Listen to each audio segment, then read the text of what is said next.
When the world pushes you out, push forward. The radical reimagining of Black women's success. Good evening, everyone. I want to welcome you to the Soft Girl Era podcast, hosted by LeAnne Dolce, pronounced Dolce like sweet softness whispered in French.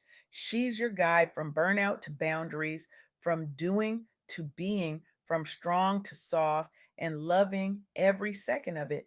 Tonight, I had the profound honor of sitting down with Latricia Walker, a woman whose voice, vision, and unwavering commitment to Black women's economic empowerment is nothing short of revolutionary. Latricia Walker is not just an advocate. She is a bridge builder, a truth teller, and a fierce champion for those who have been overlooked, undervalued, and pushed to the margins. Her work is making the world a better place by reminding us that resilience is not just about surviving, it's about reimagining what's possible when the world tells you no. And what I learned from Latricia Walker during our conversation will challenge everything you think you know about crisis, career, and what it means to pivot. Let me ask you something. When you hear the word crisis, what comes to mind? Chaos, loss, fear, uncertainty. We've been conditioned to see crisis as the end of something, the collapse, the breaking point, the moment when everything falls apart and there's nothing left to hold on to. But what if I told you that crisis, especially for Black women, has become the birthplace of something entirely new? What if the very thing that looks like devastation is actually the catalyst for a radical reimagining of success, purpose, and power? Here's the surprising insight Latricia Walker shared with me, and it stopped me in my tracks.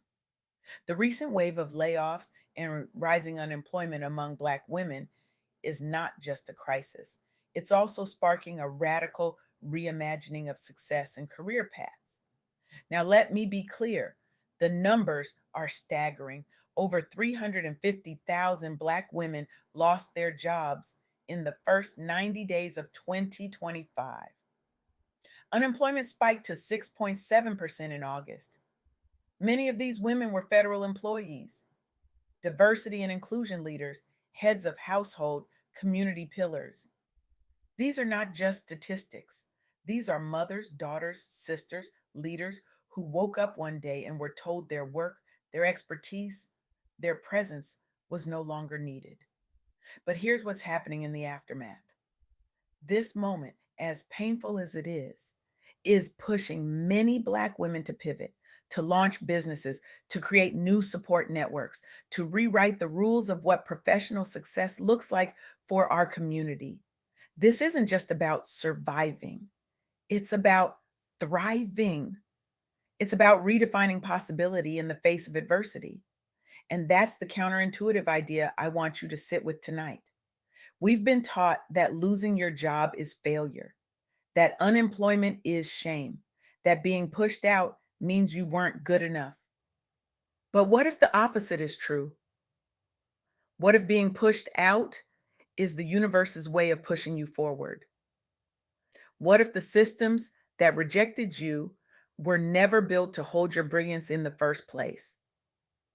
Let me take you into the story Latricia Walker shared with me. In early 2025, over 350,000 Black women lost their jobs, many from federal positions, many from diversity, equity, and inclusion roles. These were not entry level workers. These were highly qualified, experienced Black women. Many were heads of the household, many were community leaders, women who had spent decades building careers, nurturing teams, advocating for change, and holding space for others. The challenges were immediate and brutal. Sudden unemployment, loss of income, diminished access to traditional career advancement. The rug was pulled out from under them, and they were left standing in the wreckage, wondering what to do next. But here's what happened next, and this is where the story gets powerful. Many of these women pivoted. They launched their own businesses. They leveraged their education, their networks, their leadership skills. They stopped waiting for permission from systems that had already shown them the door. They stopped asking for a seat at tables that were never designed to hold them. They built their own tables. They created their own spaces. They redefined what success meant on their own terms.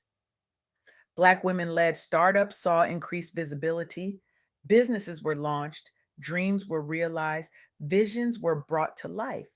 But, and this is critical, they only received 0.4% of venture capital funding in 2024, the lowest on record. Let that sink in. The lowest on record. So, even in the midst of entrepreneurial brilliance, even in the face of radical reinvention, Black women are still fighting for crumbs. They are still being told that their ideas are not worth investing in, that their businesses are not worth funding, that their dreams are not worth supporting. But they didn't stop. They formed new business ventures. They created support networks. They advocated for policy change. And these pivots, these bold, courageous, terrifying pivots, have inspired broader conversations about economic justice and entrepreneurship in Black communities. This story illustrates both the scale of the crisis and the entrepreneurial response. It shows us that resilience and reinvention are central to the Black women's professional journey, even in the face of systemic barriers and mass layoffs. Black women are leading the way in entrepreneurship, in higher education, in community leadership. Now, let's talk about another powerful story. In response to the spike in unemployment, Representative Ayanna Pressley called on the Federal Reserve to address the crisis. She demanded data driven solutions. She refused to let this moment pass quietly. She stood up and said, "We will not be invisible. We will not be silent. We will not accept this as the new normal." The challenges were clear: lack of adequate policy response, ongoing economic barriers, attacks on diversity, equity, and inclusion. Systems that were designed to exclude Black women were now actively dismantling the few spaces where Black women had managed to gain a foothold. But the solutions were equally clear: congressional advocacy, public demand for accountability, calls for targeted economic support. Representative Presley was not just speaking for herself, she was speaking for the 350,000 Black women who had lost their jobs. She was speaking for the generations of Black women who had been told to wait their turn, to be patient, to be grateful for whatever scraps they were given. And the outcomes? National awareness was raised. Policymakers were pressured to act. The economic contributions of Black women were highlighted in ways they hadn't been before. This wasn't just about one woman's voice, this was about a legacy. Black women have historically played a key role in economic leadership and civil rights advocacy. From Sadie Alexander to Coretta Scott King, Representative Presley was standing on the shoulders of giants, and she was making sure the world knew it. National media coverage followed, increased dialogue about inclusive employment policies began, and there was broader recognition of the need for inclusive economic strategies and the value of Black women's labor. This story shows the intersection of advocacy, policy, and the lived experiences of Black women. It reminds us that economic and social challenges are real and urgent, but collective action, advocacy, and support networks are powerful tools for change. The call for policy shifts and organizational accountability is growing louder. Now, let me share another story. YW Boston, led by Aba Taylor, responded to the crisis by creating more inclusive work environments and supporting Black women through career transitions. The challenges were familiar: mass layoffs, especially from federal jobs and small businesses, reduced opportunities for long term career women. Women who had spent decades building careers were suddenly finding themselves without options, without pathways, without hope. But the solutions were innovative: organizational support, career development programs, public advocacy for data collection and policy change. YW Boston didn't just talk about supporting Black women, they actually did it. They created programs, they built networks, they opened doors. The outcomes were powerful: heightened awareness, increased support for Black women professionals, new pathways for career advancement.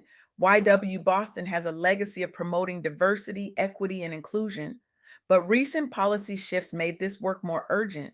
They launched advocacy campaigns, they built support networks, they contributed to policy discussions, and the impact strengthened community ties, empowered Black women to pivot and thrive in new roles. This story highlights organizational responses and community impact. It shows us that pivoting is not just about survival, it's a radical act of reimagining possibility. Whether through starting new businesses, pursuing new career paths, or building community, Black women are rewriting the rules of success for themselves and future generations. So here's what I want you to take away from this conversation with Latricia Walker. First, resilience and reinvention are central to the Black women's professional journey. Even in the face of systemic barriers and mass layoffs, Black women are leading the way. Second, economic and social challenges are real and urgent, but collective action, advocacy, and support networks are powerful tools for change. And third, pivoting is not just about survival, it's a radical act of reimagining possibility. Now, let me bring this home. This is the Soft Girl Era podcast. And you might be wondering, what does this have to do with softness? What does this have to do with rest, with boundaries, with choosing yourself? Everything. Because the pivot, the reimagining, the radical reinvention, it all starts with one simple revolutionary act: releasing the cape, letting go of the belief that you have to be strong all the time, that you have to carry everyone, that you have to prove your worth to systems that were never designed to see you. The women in these stories, the women Latricia Walker is championing, they are not just pivoting because they lost their jobs. They are pivoting because they are finally choosing themselves. They are redefining strength. They are embracing softness. They are healing in real time. They are protecting their peace as a practice. And they are turning their survival into something sacred, something supportive for others. Softness is not weakness. Softness is not giving up. Softness is the radical act of saying, I am worthy of rest. I am worthy of joy. I am worthy of peace. I am worthy of success on my own terms. And when Black women choose softness, when they choose themselves, when they choose to pivot, they are not just changing their own lives, they are changing the world. So here's my challenge to you: how will you use your voice, your resources, your influence to support Black women's pivots? Will you advocate for policy change? Will you invest in Black women led businesses? Will you build networks of support in your own community? Because this is not just about Black women, this is about all of us. This is about what kind of world we want to live in: a world that punishes people for being pushed out, or a world that celebrates people for pushing forward. Latricia Walker reminded me that crisis is not the end, it's the beginning. And the pivot is not a retreat, it's a revolution. So let's honor it. Let's support it. Let's be part of it. Because when the world pushes you out, you have two choices. You can let it break you, or you can let it push you forward into something bigger, bolder, and more beautiful than you ever imagined. The women in these stories chose to push forward. They chose to reimagine. They chose to redefine. They chose to rise. And now it's your turn. What will you choose? Will you continue to support systems that reject brilliance, or will you build new systems that celebrate it? Will you continue to invest in structures that exclude, or will you create pathways that include? Will you continue to stay silent, or will you use your voice to amplify the voices of those who have been silenced for too long? The revolution is here. The pivot is happening. The reimagining has begun, and you get to decide what role you will play. So I'm asking you right now, in this moment, to make a choice. Choose to see Black women's pivots not as responses to failure, but as acts of radical courage. Choose to invest in Black women led businesses, not out of charity, but out of recognition of their brilliance. Choose to advocate for policy change, not because it's trendy, but because it's right. Choose to build networks of support, not because it's easy, but because it's necessary. Because the world is watching. And the women who are pivoting, who are reimagining, who are redefining success, they are leading the way. And they are not asking for permission. They are not waiting for approval. They are not begging for a seat at the table. They are building their own tables and they are inviting you to join them. So, what will you do? Thank you